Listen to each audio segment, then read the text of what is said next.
10 recommendations, all right? Sure, With that's that, no the problem floor at all. is yours. Thank Okay. you. Well, thank you to Chairperson Emerald, members of the committee. We really appreciate the opportunity to share our findings with you and with members of the community that are here. I think the most appropriate place to begin is a quick roadmap of our conversation this afternoon. And before going any further, I'd like to stress that my preference is that this be a conversation. And if there are points throughout the presentation that are either not clear or raise questions in your minds, please don't hesitate. I don't think, from my perspective, there's a need to reserve questions till the very end. I hear what you're saying, but we just so you know our process. You deliver your report. If there's, and then we open it up to public comment. Each person will be given a minute to make a comment. Unless you want to come in at 30 seconds, you can go to the front of the line, and then we open it up to questions and comments from the members of the committee. Okay, that Thank you sounds so fine. much. Sure. So as Ms. Emerald said, about a year and a half ago, we were asked to look at traffic stop records that were created following individual traffic stops by San Diego Police Department officers using a mechanism called the traffic stop data card. And on this card, SDPD officers have the opportunity to document the demographics of the driver, as well as details about the stop itself and what happens after the stop, including whether, for example, the driver was searched, whether there was a field interview conducted. And so we analyzed 2 years worth of these data, a total of nearly 260,000 records. We divide our analysis into both stops themselves and what happens after the stop, or post-stop outcomes, as we call them. So we'll begin with those two issues. We'll explain the methodological approach that we used, a top-level summary of our findings in each, and then we will move on to a quick discussion of our limitations and some of the challenges that we faced in completing this project. And finally, we will conclude with a summary and a deep discussion of the recommendations that we provide. So beginning with our analysis of traffic stops themselves, we ask two questions. We analyze traffic stops from the department level. To what extent is there a department level pattern of racial disparity in the initiation of traffic stops? We dig a little bit deeper and ask a similar question of division level stops. I think it's appropriate to begin the discussion with a look at the raw data. You see here a figure that documents the stops in 2014 and 2015 in orange, and the demographic profile of the city in gray.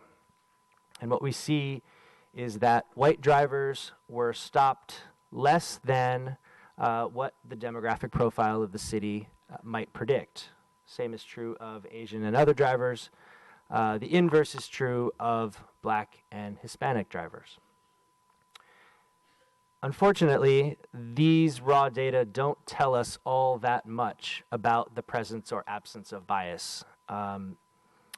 There are, as many know, there are several factors that shape a person's risk of being stopped. Where they drive, how often they drive, how fast they drive, the types of car they drive, their gender. And the trick with analyzing these data is to try to incorporate all of these factors into an analysis of the traffic stops themselves.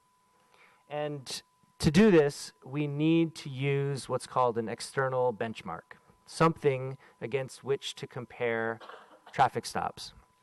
And ideally, a benchmark will incorporate these legal and non-legal factors and give the analyst the means of comparing actual stop rates with predicted stop rates in the absence of bias. The common technique here is to use census data. As Chief Zimmerman has mentioned in several of her presentations to this committee, the use of census data is flawed. It's flawed for several reasons. The first is that there is a demonstrable difference between census data and the demographic profile of the driving population. People who drive in San Diego don't necessarily look like the people that are documented in the census. These census data tend to be fixed. They don't change, by time, for example. The driving population certainly does change by time of day, by day of week. It's fluid, in other words. There are other ways that researchers have used to establish benchmarks, in addition to the census data. I should say that the census data is no longer seen by the research community as a legitimate means of benchmarking traffic stops. Other researchers have used what's called observational data, where they place researchers strategically around the city and use pencil and paper to try to describe what they see in terms of the demographic profile of the driving population. This is an expensive, time-consuming way to establish an external benchmark and is rife with flaws itself. So in light of this problem and these challenges that accompany the analysis of traffic stops, we have opted for a third approach. This approach is termed the veil of darkness approach, and it addresses many of the concerns that we see with the attempts to use external benchmarks. So let me try to explain this veil of darkness approach in simple terms, and hopefully make a case to you guys that this is the most appropriate way of analyzing traffic stops. What the veil of darkness approach allows us to do is to compare the racial distribution of daylight stops to those made in darkness. And to do so, we capitalize on a natural experiment that is possible as a result of changes in seasons. So the length of the day affects daylight and darkness, and it allows for us to compare daylight stops with nighttime stops. There are two key assumptions that underlie the viability of this approach. The first is that driver race is less visible at dusk and after dark. And the second is that if race is in fact a factor, minority stops will be more likely, more prevalent during the day when an officer is able to distinguish, for example, a black driver from a white driver, which ostensibly is impossible or much more difficult after dark.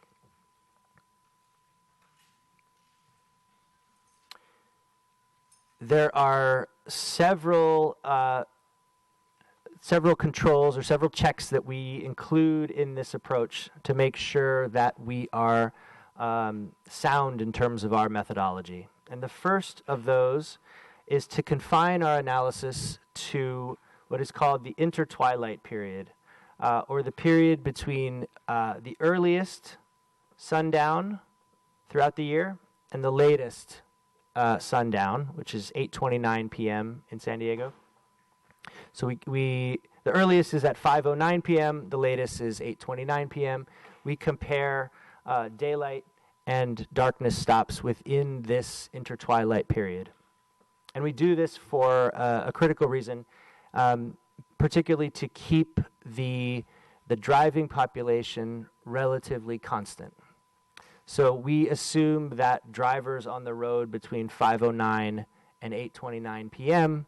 are going to be relatively stable across throughout the year. This enables a comparison of daylight and darkness stop patterns by race. So we compare the stop rates or the stop patterns of black drivers at daylight with those stop patterns of black drivers in darkness.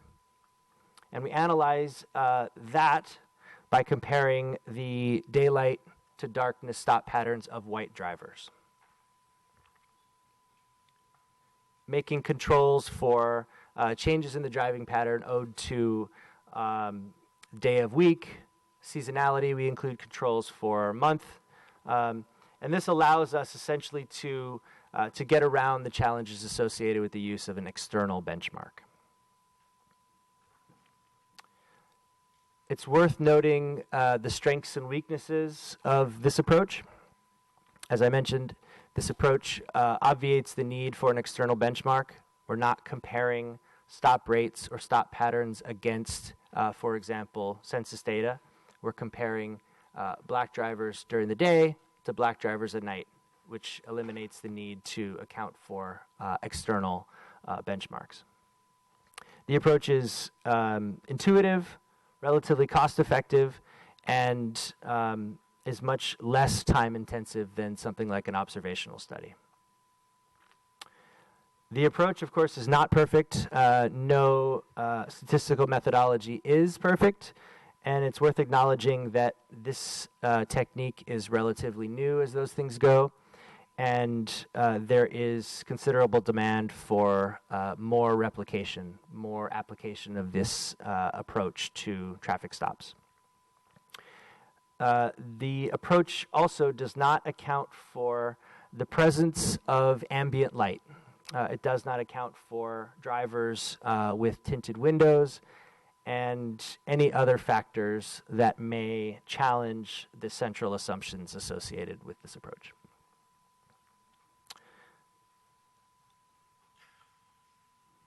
With that said, we will provide initially the analysis of our citywide findings. So when we aggregate and average stops throughout the city, we found, using this approach, disparities between black and white drivers evident in the 2014 traffic stop records, but no disparities evident in either the 2015 data or the combined 2014 or 15 data set.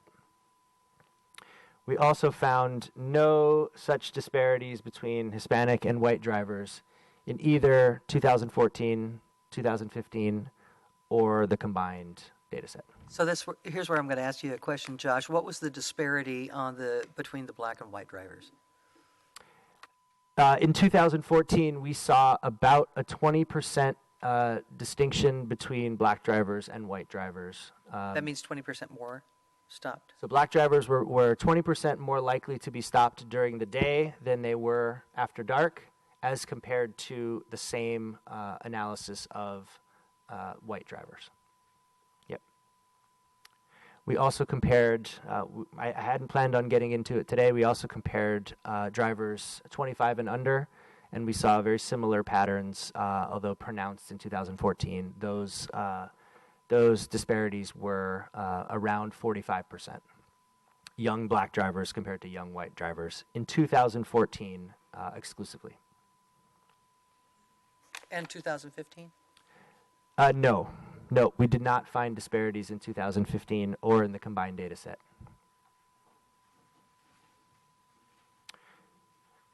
In addition to our citywide analysis, we also examined stops that occurred in the city's 5 northern divisions. This is the Northern Patrol Division, the Northeastern, the Northwestern, the Western Division, and the Eastern Division. And we found disparities between black and white drivers evident in the 2014 data and in the combined 2014 and 15 data, but not in the 2015 data alone. And again, would you elaborate on the percentages? Sure. The disparity between black and white drivers was approximately 15%. No such disparities found between Hispanic and white drivers over that period in the city's 5 northernmost divisions. Josh, you made the distinction between young drivers on the previous data set. Was it true of this data set as well? Actually, I am not sure off the top of my head, but we have the table, and so I can get you that data in a minute.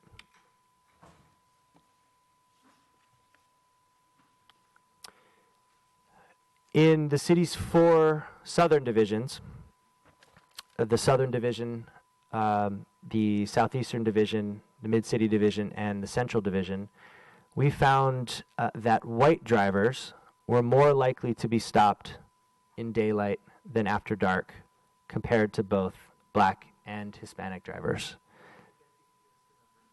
And this was true in 2014, 2015, and in the combined data set, so robust across time periods. Sure.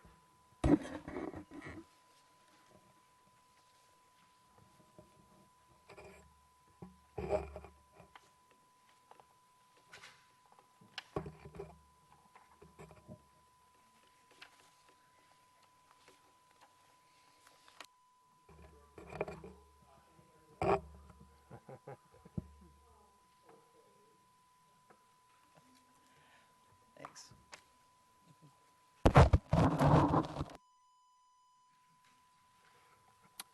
Okay, so as far as Hispanic drivers are concerned, they were approximately, or white drivers were approximately 30% more likely to be stopped during daylight than they were after dark compared to Hispanic drivers. And the percentage was about 20% in terms of black drivers, and we're talking in the divisions located below Interstate 8, the southern part of the city.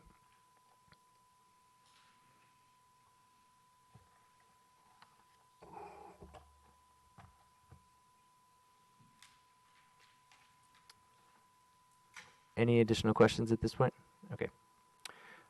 From here, we transition from stops to post-stops, or what happens after a traffic stop has been made. And we ask, to what extent is there a department-level pattern of racial disparity in the outcome of traffic stops? And included in our analysis, the search, the discovery of contraband, the incidence of a field interview, an arrest, or the issuance of a citation. Again, we begin with raw data by driver race, and we see in the raw data that black and Hispanic drivers are more likely to be searched, less likely to be found with contraband, slightly more likely to incur an arrest, more likely to experience a field interview, and black drivers were less likely to be given a citation than a warning. Hispanic drivers were very similar to, or the outcomes were very similar to Hispanic and Asian and white and other drivers. So the same types of problems beset an analysis of raw data in terms of post-stops. We broke these data down by time of day, for example, and it makes a lot of sense to me for the police department to engage in more aggressive post-stop activity after dark, for example. And you know, and in addition to after dark, we can imagine that their tactics are more aggressive in areas that have experienced higher rates of crime, for example. So we cannot discern too much from the raw data without moving forward to account for those other factors that may influence these raw disparities. Which is where our chosen approach, which is propensity score matching, comes in. We use this technique to pair black and Hispanic drivers with white counterparts set across a series of demographic and stop-based characteristics. So we match black and white drivers and Hispanic and white drivers across the driver age, driver gender, their residency status, the location, the day, the month, and the time of stop, as well as the type of stop, whether it was, for example, a moving violation, an equipment violation, or some other type of violation. And in matching across those several categories, we can isolate the effect that race has on disparities that we observe. Before getting to the outcomes, a quick review of the strengths and weaknesses of this technique. It is both rather conservative and well tested. This is the most precise and widely accepted use of, or most widely accepted method for analyzing these types of issues. And the weaknesses are really a function of the data that we have. So we're limited to, in terms of the matching, we're limited to the data that we have. We cannot match, for example, on information about the vehicle make and model because the department does not collect these data. So we're only confined to matching on data that we have, and thus we cannot account for disparities that may be the product of things that have been omitted from the analysis. It's also true that the use of propensity score matching reduces the size of our sample, though, as you'll see when we review the results, we're still talking about samples of between 40 and 80,000 cases, and this is large enough to get generalizable outcomes, despite not being as large as some other multiple regression techniques. The outcomes of our propensity score matching exercise reflect pretty closely what we found in the raw data. We see that black drivers are searched at 8.7% compared to 5% search rate of matched white drivers. Despite being searched more frequently, black drivers are less likely to be found with contraband at a 7.9% rate compared to a 12.4% rate for white drivers. We found no meaningful difference in the arrest rates of matched black drivers with their matched white counterparts. Sizable differences in the experiences of field interviews of matched black drivers and matched white drivers, and a statistically significant difference in the citation rates of black drivers compared to matched white drivers, where matched white drivers were cited more often than were matched black drivers. Moving to the outcomes of Hispanic and matched white drivers, we see similar patterns. Hispanics are searched at higher rates than are matched whites. They are less likely to be found with contraband despite higher search rates. We see a slight difference in the arrest rates of matched Hispanic drivers and matched white drivers, and a similar difference in the rate of field interviews between matched Hispanic drivers and matched white drivers. And the two groups are cited at almost identically the same rates. From there, we discuss several challenges and limitations to this process. The first is that several pieces of relevant data are simply not captured by the police department, including the make, model, and condition of the vehicle being stopped, the behavior and the demeanor of either the driver or the passenger, the specific point location of the stop itself, as well as officer demographics and patrol assignments. Without these data, our analysis is limited in terms of the specific kinds of observations that we can make.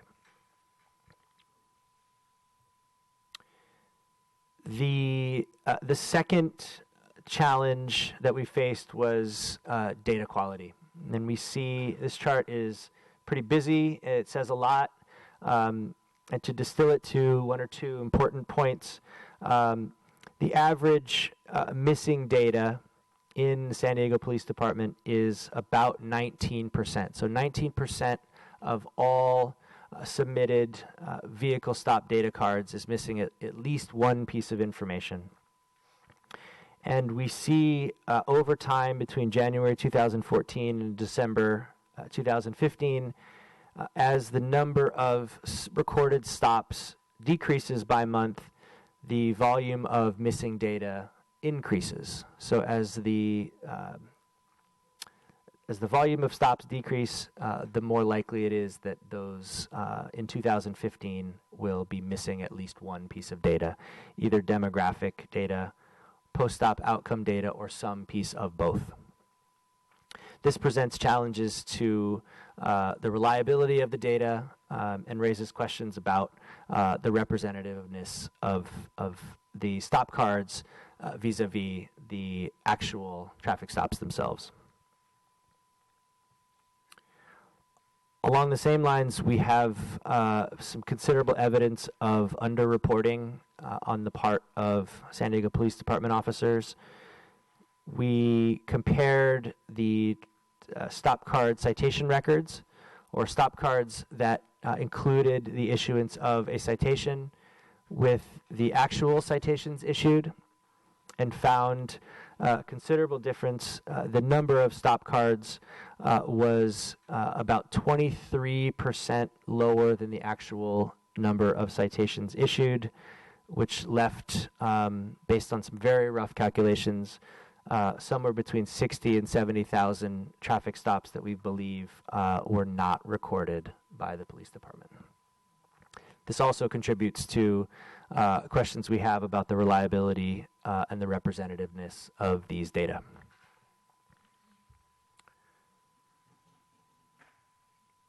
We move now to a series of recommendations based on these broad findings.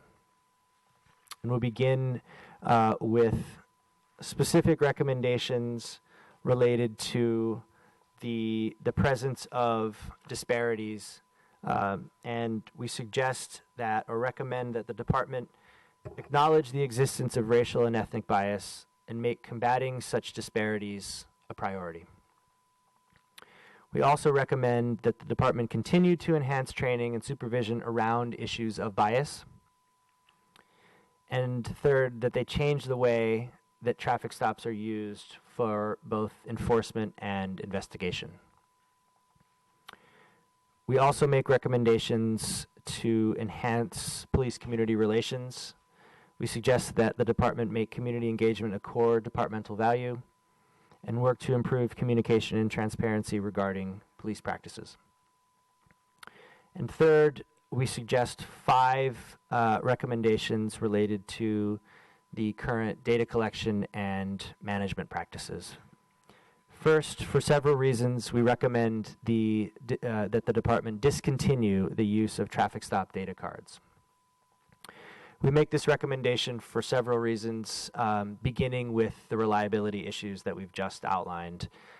We also note, based on survey data that we captured from SDPD officers and dozens of one-on-one interviews we conducted with patrol staff in the department, that these data cards and the use of these data cards contribute to low morale and feelings of sort of frivolity related to these practices.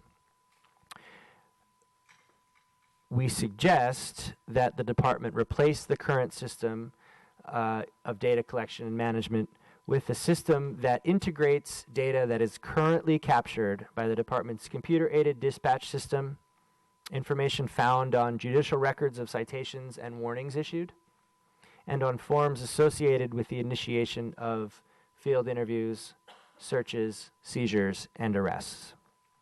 I want to underscore that the replacement of traffic stop data cards with this new or a similar version of this new system should improve the quality while not eliminating or reducing the breadth and the depth of the data that's currently being captured.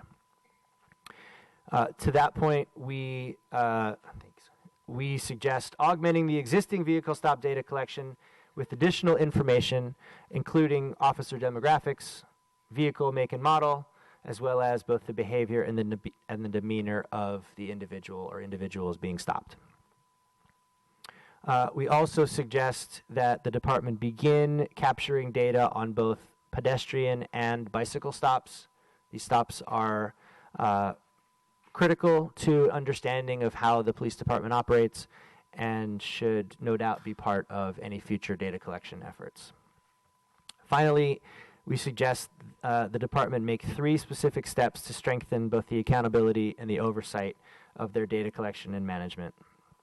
First, by incorporating both stop and post-stop data into the department's existing early intervention system, which is a personnel system that the department uses to manage officer productivity.